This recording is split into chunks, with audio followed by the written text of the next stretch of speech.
देखिए रूबिका जी, अगर सभी लोगों के ऊपर अविश्वास जाहिर करेंगे, पहले वो सरकार के साथ अविश्वास जाहिर कर रहे थे, अब सुप्रीम कोर्ट के साथ अविश्वास जाहिर कर रहे हैं, जबकि सुप्रीम कोर्ट ने बहुत अच्छी ऑब्जर्वेशन दी है, उन्होंने बड़े अच्छे से इनकी बात को सुना भी है। और जब सुप्रीम कोर्ट को यह महसूस हुआ, जिस बात का लगातार डर था कि किसान संगठनों की आड़ में कुछ शरारती तत्व जो है, इसमें कुछ हिंसक घटनाएं घट सकती हैं, उसके पीछे कुछ इस तरह की बात नजर आ रही थी। और करनाल में उस बात को जब करनाल की घटना ने उस बात को जस्टिफाई किया है कि कुछ ना कुछ शरारती तत्व जो है किसानों के बेस में आकर अस्थिरता फैला सकते हैं, उसी को ऑब्जर्व करते हुए मुझे लगता है सुप्रीम कोर्ट ने इसको गंभीरता से लिया है। और किसान संगठनों की जो पहली मांग थी उसको भी उन्होंने मानते हुए इसको अगर कहा है कि इस पर थोड़े दिन के लिए रोक लगाकर इस पर विचार किया जाए, तो मुझे लगता है ये किसान संगठनों के पक्ष में लगातार, जो मैं पहले भी कह चुका हूं कि इनके एजेंडे में किसान होना चाहिए, किसान का भला होना चाहिए, किसान का हित होना चाहिए। और रूबिका जी, इस बात को कोई नकार नहीं सकता, इनमें से एक भी किसान संगठनों का कार्यकर्ता या नेता, इस आंदोलन का कोई भी एक व्यक्ति ये नहीं कह सकता कि आज जो एग्जिस्टिंग कानून है उनसे ये लोग परेशान नहीं है। ये लोग इन कानूनों को, जो पहले से इस देश के अंदर कृषि से संबंधित कानून है, इनको ये ठीक नहीं मानते हैं। एक भी व्यक्ति अगर सही मानता हो तो मेरे सामने लाएं।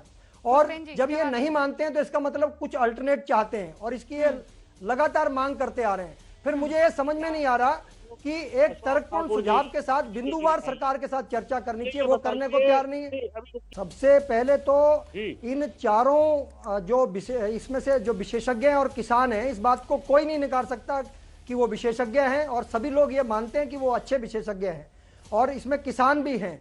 मेरा कहना है कि इसमें अगर कुछ और अगर किसान संगठनों की मांग है तो इसमें और एक दो मेंबर्स की मांग की जा सकती है इसमें। लेकिन सुप्रीम कोर्ट के मामले में यह कहना कि तुरंत नाम कहां से आ गए, तो आपको जानकारी है कि सुप्रीम कोर्ट तो लगातार इस पर सुनवाई कर रहा है और नजर रखे हुए है। तो ऐसा कहना कि सुप्रीम कोर्ट के पास तुरंत नाम आए, यह भी गलत है। मेरा दूसरा यह कहना है कि किसान संगठनों के जो प्रतिनिधि हैं उनसे मेरा यह आग्रह है कि किसानों का जो हित है वो उनके एजेंडे में होना चाहिए।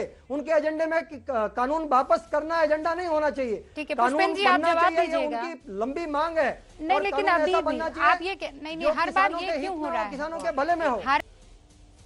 देखिए रूबिका जी, सबसे बड़ी समस्या यहाँ मुझे नजर आ रही है कि किसान तो किसान संगठनों के एजेंडे में है ही नहीं, न विपक्ष के एजेंडे में है।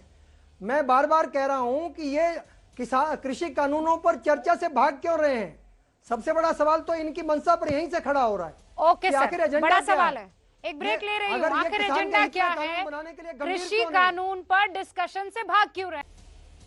एक रूबिका जी, ये मायने नहीं रखता कि पुष्पेंद्र अखबार में क्या लिख रहे हैं, लेख में क्या लिख रहे हैं। मायने ये रखता है कि जब प्रतिनिधि अंदर बैठ रहे हैं तो वो कृषि कानूनों पर चर्चा नहीं कर रहे, वो पराली पर चर्चा कर रहे हैं, वो बिजली इलेक्ट्रिसिटी अमेंडमेंट बिल पर बात कर रहे हैं, वो ट्रैक्टर के जो एनजीटी का निर्णय है उसके ऊपर बात कर रहे हैं, वो एमएसपी पर बात कर रहे हैं, जो एक्ट का हिस्सा नहीं है, जो इन कानूनों का हिस्सा नहीं है, उस पर चर्चा करते हैं। कृषि कानूनों पर चर्चा करें, उनको ठीक बनाने के लिए किसानों के लिए बात करें, किसानों के लिए कैसे हितकारी हो सकते हैं उस पर बात करें। मुझे समझ में नहीं आ रहा कि अगर ये किसानों के हित में बात कर रहे हैं तो फिर किसानों उस पर चर्चा क्यों नहीं कर रहे हैं।